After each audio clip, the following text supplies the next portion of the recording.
Hi ಎಲ್ರಿಗೂ ನಮಸ್ಕಾರ, welcome to my channel. ಇವತ್ತಿನ ವಿಡಿಯೋ ತುಂಬಾ ಇಂಪಾರ್ಟೆಂಟ್. ಯಾಕಂತ ಹೇಳಿದರೆ ಕೆಲವು ವಿದ್ಯಾರ್ಥಿಗಳು ಓದೋದಕ್ಕೆ ತುಂಬಾ ಲೇಜಿಯಾಗಿ ಇರ್ತಾರೆ. ಯಾಕೆ ಓದಬೇಕು, ಓದದೇ ಇದ್ರೂ ಹೇಗೆ ಪಾಸ್ ಮಾಡ್ತಾರೆ, ಇಲ್ಲ ಯಾಕೆ ಓದೋದು ಒಂದೇ ದಾರಿನ ಅನ್ನೋ ರೀತಿ ತುಂಬಾ ಲೇಜಿಯಾಗಿರ್ತಾರೆ. ಓದೋದಕ್ಕೆ ಮನಸ್ಸೇ ಮಾಡೋದಿಲ್ಲ. ಅಂಥ ವಿದ್ಯಾರ್ಥಿಗಳಿಗೆ ನಾನೊಂದು ಮೋಟಿವೇಶನಲ್ ವಿಡಿಯೋನ ಮಾಡ್ತಾಯಿದ್ದೀನಿ. ಈ ವಿಡಿಯೋ ನಿಮಗೆ ಯೂಸ್ಫುಲ್ ಅನಿಸಿದ್ರೆ ಅಥವಾ ಬೇರೆಯವರಿಗೆ ಯೂಸ್ಫುಲ್ ಅನಿಸಿದ್ರೆ ದಯವಿಟ್ಟು ಶೇರ್ ಮಾಡಿ. ಹಾಗೆ ಇಷ್ಟ ಆದರೆ ಲೈಕ್ ಕೊಟ್ಟು ಮತ್ತು ಸಬ್ಸ್ಕ್ರೈಬ್ ಆಗಿಲ್ಲ ಅಂದರೆ ದಯವಿಟ್ಟು ಸಬ್ಸ್ಕ್ರೈಬ್ ಆಗಿ. ಓಕೆ, ಇವಾಗ ವಿಡಿಯೋನ ಸ್ಟಾರ್ಟ್ ಮಾಡೋಣ. ಯಾಕೆ ಓದಬೇಕು? ಓದೋದೊಂದೇ ದಾರಿನ? ಬದುಕೋದಕ್ಕೆ ಸಾವಿರಾರು ದಾರಿ ಇದೆ ಅಲ್ವಾ? ಅದು ಬಿಟ್ಟು ನಾವು ಯಾಕೆ ಓದಬೇಕು? ಓದಿದರೆ ಗೌರ್ಮೆಂಟ್ ಜಾಬೇ ಸಿಗಬೇಕು, ಇಲ್ಲ ಅಂತ ಹೇಳಿದರೆ ಯಾಕೆ ಓದಬೇಕು ಅಲ್ವಾ? ಈ ರೀತಿಯಾಗಿ ಯೋಚನೆ ಮಾಡುವವರು ತುಂಬ ಜನ ಇದ್ದಾರೆ. ಅದರಲ್ಲೂ ಹಳ್ಳಿ ಕಡೆ ಅಂತೂ ತುಂಬಾ ಇದ್ದಾರೆ.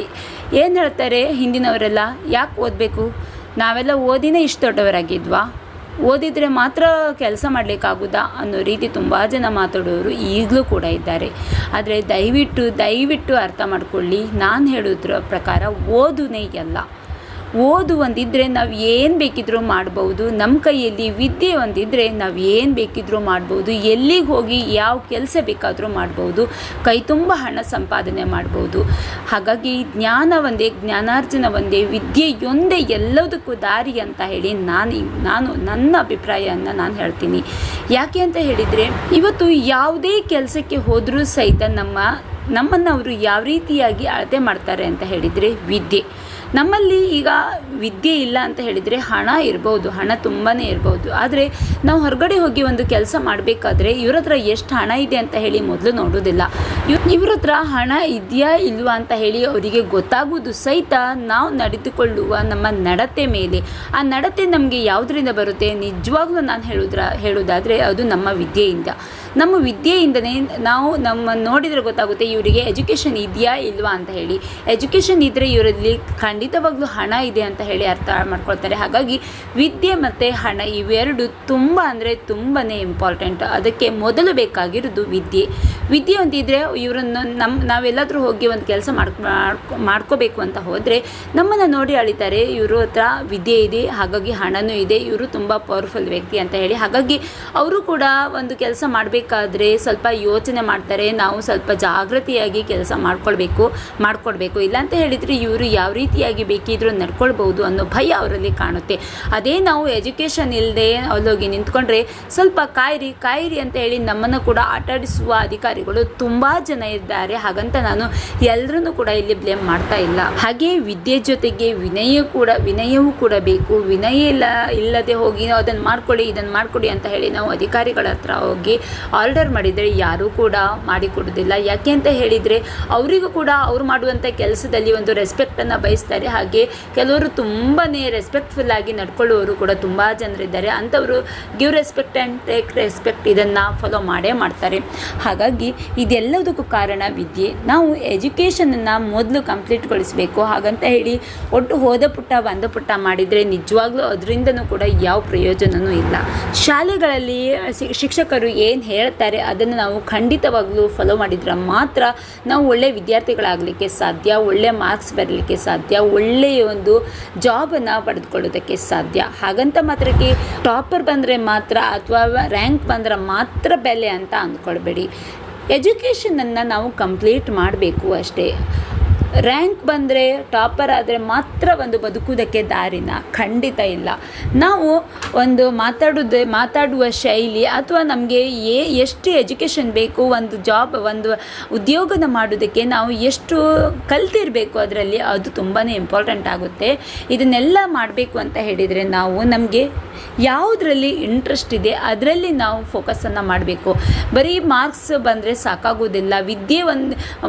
ಬುದ್ಧಿ ಇಲ್ಲದೆ ಬರೀ ಒಂದು ಮಾರ್ಕ್ಸನ್ನು ತಗೊಂಡ್ರೆ ನಮಗೆ ಯಾವುದನ್ನು ಕೂಡ ಸಾಧಿಸಲಿಕ್ಕೆ ಸಾಧ್ಯನೇ ಇಲ್ಲ. ಹಾಗಾಗಿ ವಿದ್ಯೆ ಜೊತೆಗೆ ನಾವು ಬುದ್ಧಿಯನ್ನು ಕೂಡ ಬೆಳೆಸ್ಕೊಳ್ಬೇಕು. ಬರೀ ಪಠ್ಯದ ವಿಷಯವನ್ನು ಮಾತ್ರ ನಾವು ಓದ್ಕೊಳ್ಬಾರ್ದು. ಸಮಾಜದಲ್ಲಿ ಏನಾಗ್ತಾ ಇದೆ, ಹೊರಗಿನ ಪ್ರಪಂಚದಲ್ಲಿ ನಾವು ತುಂಬ ಅರಿವನ್ನು ತುಂಬ ತಿಳುವಳಿಕೆಯನ್ನು ನಾವು ಮೈಗೂಡಿಸ್ಕೊಳ್ಬೇಕು. ಇದರಿಂದ ನಾವು ಜೀವನದಲ್ಲಿ ಮುಂದೆ ಹೋಗಲಿಕ್ಕೆ ತುಂಬಾ ಸಾಧ್ಯ ಆಗುತ್ತೆ, ಸುಲಭ ಆಗುತ್ತೆ. ಗಾದೆ ಮಾತೆ ಇದೆ ಅಲ್ವಾ, ಕೋಶ ಓದಿ ನೋಡು, ದೇಶ ಸುತ್ತಿ ನೋಡು, ಕೋಶ ಓದಿ ನೋಡು ಅಂತ. ಹಾಗಾಗಿ ಪುಸ್ತಕನ ನಾವು ಓದಬೇಕು. ಹಾಗೆ ದೇಶದಲ್ಲಿ ಏನಾಗ್ತಿದೆ, ಜಗತ್ತಿನಲ್ಲಿ ಏನಾಗ್ತಿದೆ ಅನ್ನೋದ್ರ ಬಗ್ಗೆ ನಾವು ತಿಳುವಳಿಕೆಯನ್ನು ಕೂಡ ಬೆಳೆಸ್ಕೊಳ್ಬೇಕು.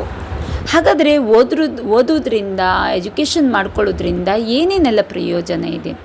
ಉದಾಹರಣೆಗೆ ನಾವಿವತ್ತು ಏನೋ ಒಂದು ಕೆಲಸ ಮಾಡಬೇಕು ಅಂತ ಅಂದ್ಕೊಳ್ಳಿ. ಅದರಲ್ಲೂ ಇವಾಗ ಡಿಜಿಟಲ್ ಯುಗ, ಡಿಜಿಟಲ್ ಮೀಡಿಯಾ, ಪ್ರತಿಯೊಂದು ನಾವು ಏನೇ ಮಾಡಬೇಕಿದ್ರೂ ಇದು ನಮಗೆ ಸೋಷಿಯಲ್ ಮೀಡಿಯಾದಿಂದ ಎಷ್ಟು ಬೇಕಿದ್ರೂ ಸಂಪಾದನೆ ಮಾಡ್ಕೊಳ್ಬೋದು, ಎಷ್ಟು ಬೇಕಿದ್ರೂ ನಾವು ಕಲ್ತ್ಕೊಳ್ಬೋದು. ಹಾಗೆ ಎಲ್ಲವನ್ನು ಕಲ್ತ್ಕೊಳ್ಳೋದಕ್ಕೆ, ಅರ್ನ್ ಮಾಡೋದಕ್ಕೆ ನಮಗೆ ಸ್ಕಿಲ್ಸ್ ಅನ್ನೋದು ತುಂಬಾ ಇಂಪಾರ್ಟೆಂಟ್ ಆಗುತ್ತೆ. ಹಾಗೆ ಆ ಸ್ಕಿಲ್ ನಮಗೆ ಎಲ್ಲಿಂದ ಬರುತ್ತೆ? ಎಜುಕೇಷನ್. ಬರೀ ನಾವು ಕನ್ನಡ ಒಂದೇ ಕಲ್ತ್ಕೊಂಡ್ರೆ ಸಾಕಾಗೋದಿಲ್ಲ. ನಮ್ಮ ಮದರ್ ಟಂಗನ್ನು ಬಿಟ್ಟು ಬೇರೆ ಲ್ಯಾಂಗ್ವೇಜಸ್ ಕಡೆಗೂ ನಾವು ತುಂಬಾ ಇಂಪಾರ್ಟೆನ್ಸನ್ನು ಕೊಡಬೇಕು. ಹಾಗಂತ ಮಾತ್ರಕ್ಕೆ ನೀವು ಇಂಗ್ಲೀಷ್ ಮೀಡಿಯಮಲ್ಲೇ ಓದಿ ಅಂತ ನಾನು ಹೇಳ್ತಾ ಇಲ್ಲ. ನಾನು ಓದಿದ್ದು ಕೂಡ ಕನ್ನಡ ಮೀಡಿಯಮಲ್ಲೇ. ಆದರೆ ನಮಗೆ ಎಲ್ಲ ಲ್ಯಾಂಗ್ವೇಜ್ ಬಗ್ಗೆನೂ ಗೊತ್ತಿರಬೇಕು. ಹೆಚ್ಚು ಎಲ್ಲ ಭಾಷೆನೂ ಕಲ್ತ್ಕೊಳ್ಬೇಕು ಅಂತ ನಾನು ಹೇಳ್ತಾ ಇಲ್ಲ. ಆದರೆ ಜ್ಞಾನ ಇರಬೇಕು, ಕನ್ನಡ ಗೊತ್ತಿರಲೇಬೇಕು. ಅದ್ರ ಜೊತೆಗೆ ಇಂಗ್ಲೀಷ್ ಮತ್ತು ಹಿಂದಿ ಭಾಷೆ ಬಗ್ಗೆ ನಮಗೆ ಸುಮಾರಾಗಿ ಜ್ಞಾನ ಇರಲೇಬೇಕು. ಇಂಗ್ಲೀಷ್ ಸ್ವಲ್ಪ ಮಟ್ಟಿಗಾದರೂ ನಮಗೆ ಮಾತನಾಡೋದಕ್ಕೆ ಹಾಗೆ ಓದೋದಕ್ಕೆ ಬಂದಿರಲೇಬೇಕು. ಮಾತನಾಡೋದಕ್ಕೆ ಅಂತೂ ಬಂದಿರಲೇಬೇಕು. ಕನ್ನಡ ಮೀಡಿಯಮ್ ಆದರೂ ಪರವಾಗಿಲ್ಲ, ಇಂಗ್ಲೀಷನ್ನು ನಾವು ಕರೆಕ್ಟಾಗಿ ಕಲ್ತ್ಕೊಳ್ಬೇಕು. ಸ್ಪೋಕನ್ ಇಂಗ್ಲೀಷ್ ಕ್ಲಾಸ್ಗೆ ಹೋಗಬೇಕು. ಅದರಿಂದ ನಾವು ಇಂಗ್ಲೀಷನ್ನು ಜಾಸ್ತಿ ಕಲಿಬಹುದು. ಇಂಗ್ಲೀಷ್ ನ್ಯೂಸ್ ಪೇಪರನ್ನು ಅಥವಾ ಇಂಗ್ಲೀಷ್ ಬುಕ್ಸ್ಗಳನ್ನು ಈ ರೀತಿಯಾಗಿ ನಾವು ಜಾಸ್ತಿ ಓದಿದರೆ ಇಂಗ್ಲೀಷನ್ನು ಕಲಿಬಹುದು. ಹಾಗೆ ಹಿಂದಿಯೂ ಕೂಡ ತುಂಬಾ ಇಂಪಾರ್ಟೆಂಟ್ ಆಗುತ್ತೆ. ಹಿಂದಿನೂ ನಾವು ಕಲ್ತ್ಕೊಳ್ಬೇಕು. ಇವು 3 ಲ್ಯಾಂಗ್ವೇಜನ್ನು ನಾವು ಕರೆಕ್ಟಾಗಿ ಕಲ್ತ್ಕೊಂಡ್ರೆ ಖಂಡಿತವಾಗ್ಲೂ ನಾವು ಯಾವ ಸ್ಕಿಲ್ಲನ್ನು ಬೇಕಿದ್ರೂ ಕಲಿಬಹುದು. ಟಾಪರ್ ಆಗಬೇಕಂತಲೇ ಇಲ್ಲ, ರ್ಯಾಂಕ್ ಬರಬೇಕಂತಲೇ ಇಲ್ಲ. ಇದು 3 ಲ್ಯಾಂಗ್ವೇಜನ್ನು ನಾವು ಕರೆಕ್ಟಾಗಿ ಕಲ್ತ್ಕೊಂಡ್ರೆ ನಿಜವಾಗ್ಲೂ ನಾವು ಏನು ಬೇಕಿದ್ರೂ ಸಾಧನೆ ಮಾಡ್ಬೋದು ಅನ್ನೋದನ್ನು ನಾನು ಹೇಳ್ತೀನಿ. ಯಾಕೆ ಅಂತ ಹೇಳಿದರೆ, ಇವತ್ತು ಬದುಕೋದಕ್ಕೆ 1000 ದಾರಿ ಇದೆ. ಬರೀ ಗೌರ್ಮೆಂಟ್ ಜಾಬ್ಸೇ ಅಲ್ಲ, ಅಥವಾ ಹೊರಗಡೆ ಹೋಗಿನೇ ದುಡಿಬೇಕು ಅಂತ ಹೇಳಿಲ್ಲ. ಮನೆಯಲ್ಲೇ ಕೂತ್ಕೊಂಡು ನಮ್ಮ ಸ್ಕಿಲ್ಸ್ಗೆ ತಕ್ಕಂತೆ ನಾವು ಯಾವ ರೀತಿ ಬೇಕಿದ್ರೂ ಸಂಪಾದನೆ ಮಾಡ್ಬೋದು. ಹಾಗಾಗಿ ನಾನು ನಿಮಗೆ ಪ್ರತಿ ಸಲ ಹೇಳ್ತಾ ಇರೋದು ಒಂದೇ ಮಾತು, ಏನಪ್ಪ ಅಂತ ಹೇಳಿದರೆ, ನಾವು ಓದಬೇಕು ಹಾಗೆ ಹೊರಗಿನ ಪ್ರಪಂಚದ ಬಗ್ಗೆ ತಿಳಿಬೇಕು ಅಂತ ಹೇಳಿ. ಅಷ್ಟೇ ಬಿಟ್ಟರೆ ರ್ಯಾಂಕ್ ತಗೊಳ್ಬೇಕು, ಟಾಪರ್ ಆಗಬೇಕು ಅಂತ ಹೇಳಿ ಎಲ್ಲಿಯೂ ಕೂಡ ನಾನು ಹೇಳೋದಿಲ್ಲ. ಯಾಕೆ ಅಂತ ಹೇಳಿದರೆ ಅದರಿಂದ ಅಷ್ಟೊಂದು ಪ್ರಯೋಜನ ಇದೆ ಅಂತ ಹೇಳಿ ನಾನು ಹೇಳ್ತೇನೆ. ಖಂಡಿತವಾಗ್ಲೂ ಓದಬೇಕು, ರ್ಯಾಂಕ್ ಬರಬೇಕು, ಟಾಪರ್ ಆಗಬೇಕು. ಆದರೆ ಇದು ಒಂದೇ ದಾರಿ ಅಂತ ಅಂದ್ಕೊಳ್ಬೇಡಿ. ಇದನ್ನು ನಾವು ತುಂಬ ಬ್ರಿಲಿಯಂಟ್ ಸ್ಟೂಡೆಂಟ್ಸ್ಗೆ ಹೇಳ್ತಾ ಇಲ್ಲ. ಸಾಧಾರಣವಾಗಿ ಓದುವ ಮಕ್ಕಳಿಗೆ ಪೇರೆಂಟ್ಸ್ ಆದವರು ನಿಜವಾಗ್ಲೂ ಅವರಿಗೆ ಓದಿ ರ್ಯಾಂಕ್ ಬನ್ನಿ, ಅವಳು ಅಷ್ಟು ಓದಿದ್ದಾನೆ, ಅಷ್ಟು ರ್ಯಾಂಕ್ ಬಂದಿದ್ದಾನೆ, ಆ ಜಾಬಲ್ಲಿದ್ದಾನೆ, ಡಾಕ್ಟರ್, ಇಂಜಿನಿಯರ್ಸ್, ಹಾಗೆ ಅದು ಇದು ಅಂತ ಹೇಳಿ ಹೋಲಿಕೆ ಮಾಡಬೇಡಿ. ಹಾಗೆ ಅವರಿಗೆ ಒತ್ತಡನ ಹಾಕಬೇಡಿ. ಅವರಿಗೆ ತಕ್ಕಂತೆ ಅವರು ಓದಲಿ. ಅವರಿಗೆ ನಿಮ್ಮ ಮಕ್ಕಳಿಗೆ ಯಾವುದರಲ್ಲಿ ಇಂಟ್ರೆಸ್ಟ್ ಇದೆ ಅದ್ರ ಕಡೆ ಜಾಸ್ತಿ ನೀವು ಕೂಡ ಒತ್ತನ್ನು ಕೊಡಬೇಕು. ಅದ್ರ ಕಡೆನೇ ಅವರು ಹೋಗಲಿ.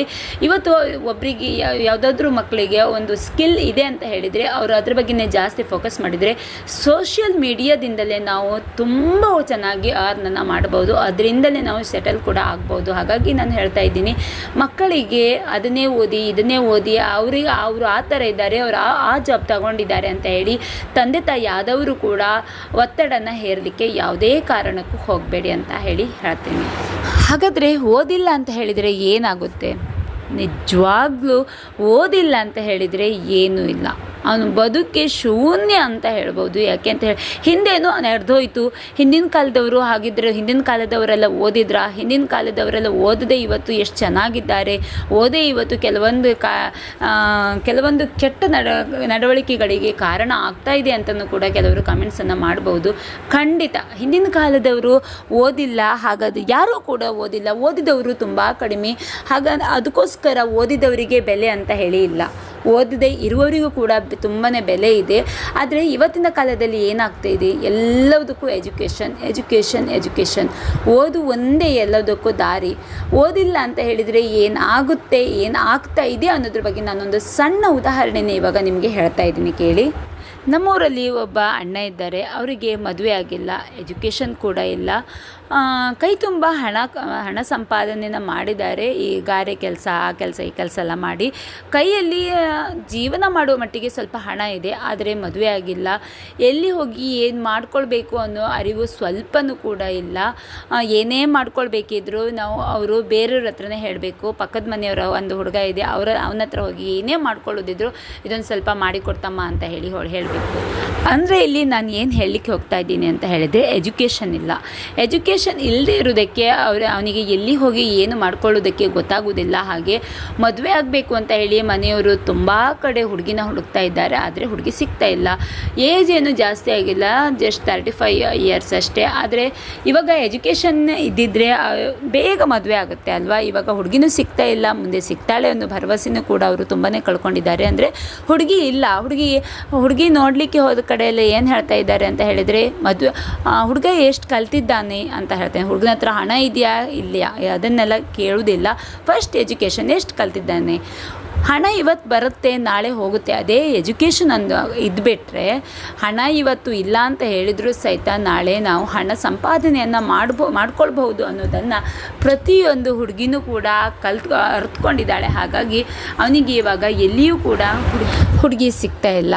ಅದಕ್ಕೆ ಹೇಳ್ತಾ ಇರೋದು, ಅಂದರೆ ನಾನು ಮದುವೆ ಆಗೋದಕ್ಕಂತಲೇ ಓದಬೇಕು ಅಂತ ಹೇಳಿ ಖಂಡಿತ ಹೇಳ್ತಾ ಇಲ್ಲ. ಇದಕ್ಕೂ ಕೂಡ ಕಮೆಂಟ್ಸ್ ಬರ್ಬೋದು, ಹಾಗಾದರೆ ಮದುವೆ ಆಗಬೇಕಂತ ಹೇಳಿ ಓದುದಾ ಅಂತ ಕಮೆಂಟ್ಸ್ ಬರ್ಬೋದು. ಹಾಗಾಗಿ ಹೇಳ್ತಾ ಇದ್ದೀನಿ, ಜಸ್ಟ್ ಒಂದು ಎಕ್ಸಾಂಪಲ್ ಆಗಿ ನಾನು ಹೇಳ್ತಾ ಇದ್ದೀನಿ.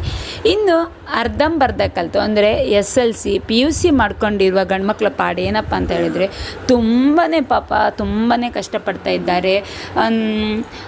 ಒಂದು ಕೆಲಸ ಏನೋ ಮಾಡ್ತಾ ಇದ್ದಾರೆ ಅಂತ ಇಟ್ಕೊಳ್ಳಿ. ಒಂದು SLC PUC ಆದವರು ಏನೋ ಒಂದು ಕೆಲಸನ ಮಾಡ್ತಾ ಇದ್ದಾರೆ.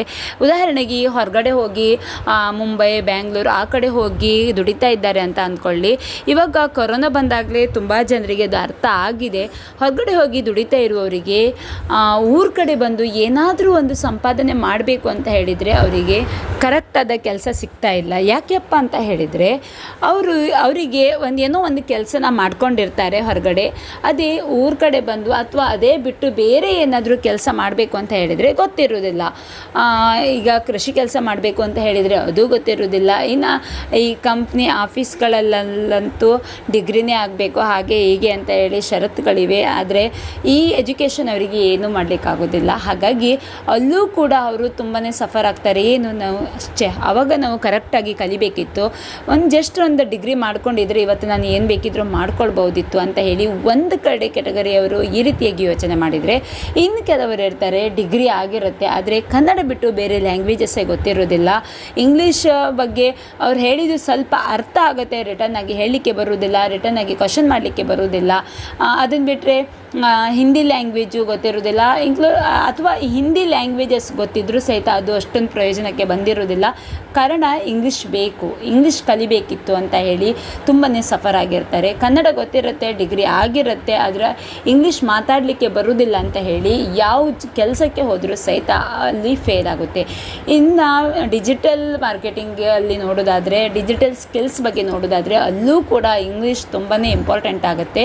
ಇಂಗ್ಲೀಷ್ ಬಗ್ಗೆ ಕೇಳ್ತಾರೆ, ಅಲ್ಲಿಯೂ ಕೂಡ ಅವರಿಗೆ ತುಂಬಾ ಪ್ರಾಬ್ಲಮ್ ಆಗುತ್ತೆ. ಹಾಗಾಗಿ ನಾನು ಹೇಳೋದಾದರೆ ಎಲ್ಲ ಕಡೆ ನಮಗೆ ಎಜುಕೇಷನ್ ಬೇಕು, ಅದ್ರ ಜೊತೆಗೆ ಲ್ಯಾಂಗ್ವೇಜ್ ನಮಗೆ ಈ ಕನಿಷ್ಠ ಈ ಮೂರು ಬೇಡ, ಕನಿಷ್ಠ ನಮ್ಮ ಮದರ್ ಟಂಗ್ ಕನ್ನಡ ಹಾಗೆ ಇಂಗ್ಲೀಷ್ ಲ್ಯಾಂಗ್ವೇಜ್ ಎರಡು ಗೊತ್ತಿರಲೇಬೇಕು. ಇಂಗ್ಲೀಷ್ ಫಾಸ್ಟಾಗಿ ಮಾತಾಡಬೇಕು ಅಂತ ಹೇಳಿ ನಾನು ಹೇಳ್ತಾ ಇಲ್ಲ, ಅದು ಕರೆಕ್ಟಾಗಿ ಗೊತ್ತಿರಬೇಕು ಅಂತಲೂ ನಾನು ಹೇಳ್ತಾ ಇಲ್ಲ. ಆದರೆ ನಮಗೆ ಅರ್ಥ ಆಗಿದ್ದನ್ನು ರಿಟರ್ನ್ ಹೇಳಲಿಕ್ಕೆ ನಮಗೆ ಗೊತ್ತಿರಬೇಕು. ರಿಟರ್ನ್ ಏನು ಅವರು ಮಾತಾಡಿದ್ದಾರೆ ಅದಕ್ಕೆ ನಮಗೆ ರಿಪ್ಲೈ ಕೊಡೋದಕ್ಕೆ ಇಂಗ್ಲೀಷ್ ಗೊತ್ತಿರಬೇಕು. ಈ ಇಂಗ್ಲೀಷು ಅಲ್ಲ ಕನ್ನಡನೂ ಅಲ್ಲ ಅಂತ ಹೇಳ್ತಾರಲ್ಲ, ಕಂಗ್ಲೀಷ್, ಆ ರೀತಿಯಾಗಿ ನಮಗೆ ಗೊತ್ತಿರಬಾರ್ದು. ಸ್ವಲ್ಪ ಮಟ್ಟಿಗಾದರೂ ಇಂಗ್ಲೀಷ್ ಮಾತಾಡಲಿಕ್ಕೆ ಬರಬೇಕು ಅಂತ ಹೇಳಿ ಹೇಳ್ತಾ ಇದ್ದೀನಿ. ಹಾಗಾಗಿ ದಯವಿಟ್ಟು ಅರ್ಥ ಮಾಡ್ಕೊಳ್ಳಿ, ಕರೆಕ್ಟಾಗಿ ಓದಿ. ಏನಾದರೂ ನೀವು SLC ಹೈಸ್ಕೂಲ್ ಅಥವಾ ಕಾಲೇಜ್ ಲೆವೆಲಲ್ಲಿ ಇದ್ದೀರೋ, ಕನ್ನಡ ಮೀಡಿಯಮಲ್ಲಿ ಕಲಿತಾ ಇದ್ದೀರಾ ಅಥವಾ ಕಲಿತಿರ್ತೀರಾ ಅಂತ ಅಂದ್ಕೊಂಡ್ರೆ ದಯವಿಟ್ಟು ಸ್ಪೋಕನ್ ಕ್ಲಾಸಿಗೆ ಹೋಗಿ, ಸ್ಪೋಕನ್ ಇಂಗ್ಲೀಷ್ ಕ್ಲಾಸ್ಗೆ ಹೋಗಿ ಇಂಗ್ಲೀಷನ್ನು ಮಾತಾಡೋದಕ್ಕೆ ಕಲಿತ್ಕೊಳ್ಳಿ. ಇಂಗ್ಲೀಷ್ ಬೇಕೇ ಬೇಕು. ನಾನೇ ಮೊದಲು ಹೇಳ್ತಾ ಇದ್ದೀನಿ, ಯಾಕೆ ಮಕ್ಕಳನ್ನೆಲ್ಲ ತಗೊಂಡೋಗಿ ಇಂಗ್ಲೀಷ್ ಮೀಡಿಯಮಿಗೆ ಹಾಕ್ತಾ ಇದ್ದೀರಾ, ಯಾಕೆ ಕನ್ನಡ ಮೀಡಿಯಮಲ್ಲಿ ಕಲಿತ್ರೆ ಆಗೋದಿಲ್ವಾ ಅಂತ ಹೇಳ್ತಾ ಇದ್ದೀನಿ. ಆದರೆ ಇವತ್ತು ನಾನು ಹೇಳ್ತಾ ಇದ್ದೀನಿ, ಖಂಡಿತವಾಗ್ಲೂ ಇಂಗ್ಲೀಷ್ ಬೇಕೇ ಬೇಕು. ನೀವು ಕನ್ನಡ ಮೀಡಿಯಮ್ ಅಲ್ಲಾದರೂ ಕಲ್ತ್ಕೊಳ್ಳಿ, ಆದರೆ ಇಂಗ್ಲೀಷ್ ಗೊತ್ತಿರಲಿ. ನಾವು ಎಷ್ಟು ಭಾಷೆ ಕಲ್ತ್ಕೊಂಡ್ರೂ ತೊಂದರೆ ಏನಿಲ್ಲ ಅಲ್ವಾ. ಆದರೆ ನಮ್ಮ ಮದರ್ ಲ್ಯಾಂಗ್ವೇಜನ್ನು ನಾವು ಯಾವುದೇ ಕಾರಣಕ್ಕೂ ಮರಿಬಾರ್ದು. ಅದು ಗೊತ್ತಿರಲೇಬೇಕು, ಕನ್ನಡ ಗೊತ್ತಿರಲೇಬೇಕು. ಹಾಗೆ ಇಂಗ್ಲೀಷನ್ನು ಕೂಡ ಕಲ್ತ್ಕೊಳ್ಳಿ ಅಂತ ಹೇಳಿ ನಾನು ಈ ವಿಡಿಯೋದಲ್ಲಿ ಹೇಳ್ತಾ ಇದ್ದೀನಿ. ಹಾಗೆ ಎಲ್ಲರೂ ಕೂಡ ಕಲಿಯೋದಕ್ಕೆ ಎಜುಕೇಷನ್ ಕಡೆ ತುಂಬಾ ಗಮನ ಕೊಟ್ಟು ಕಲಿಯುವಂಥ ಏಜಲ್ಲಿ ಕಲ್ತ್ಕೊಳ್ಳಿ, ಓದುವ ಏಜಲ್ಲಿ ಓದಿ ಅಂತ ಹೇಳಿ ಹೇಳ್ತಾ ಇದ್ದೀನಿ. ಈ ವಿಡಿಯೋ ನಿಮಗೆ ಯೂಸ್ಫುಲ್ ಅನಿಸಿದರೆ ದಯವಿಟ್ಟು ಶೇರ್ ಮಾಡಿ, ಸಬ್ಸ್ಕ್ರೈಬ್ ಆಗಿಲ್ಲ ಅಂದರೆ ಸಬ್ಸ್ಕ್ರೈಬ್ ಮಾಡಿ. ಹಾಗೆ ಲೈಕ್ ಆದರೆ ಒಂದು ಲೈಕ್ ಕೊಟ್ಟು ಬೇರೆಯವರಿಗೆ ಶೇರ್ ಮಾಡಿ. Thank you.